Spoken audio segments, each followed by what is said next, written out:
Lucky జున్ను ఇద్దరు కూడా లవకుశల గెటప్ వేసుకుంటారు. దాంతో అరవింద ఆశ్చర్యంగా చూస్తూ, ఒరే జున్ను, లక్కీ, ఏంట్రా ఇది, మీరు లవకుశల గెటప్ వేసుకున్నారేంటి అని చెప్పి అడుగుతూ ఉంటుంది. అవునానమ్మ, జున్ను లవుడు, నేను కుసుడుని అని చెప్పి లక్కీ అంటూ ఉంటుంది.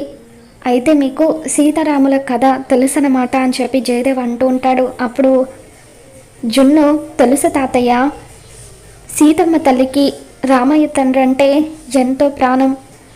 ప్రజల కోసమని సీతమ్మ తల్లిని అనుమానించి రాముడు అడవులకు పంపించాడు.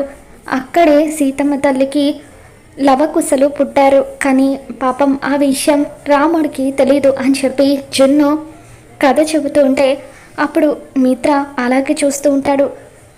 తన కథని జున్ను లక్కీలు చెబుతూ ఉండడంతో లక్ష్మి ఎంతగానో ఆనందపడిపోతూ ఉంటుంది. మరి మిత్రలో మార్పు తీసుకురావడానికి జున్ను లక్కీ ఇద్దరు ఎంతగానో ప్రయత్నిస్తున్నారు. మరి పిల్లలు మిత్రలో మార్పు తీసుకుని వస్తారా? ఏం జరగబోతుందో మళ్ళీ మన ఛానల్లో తెలుసుకుందాం.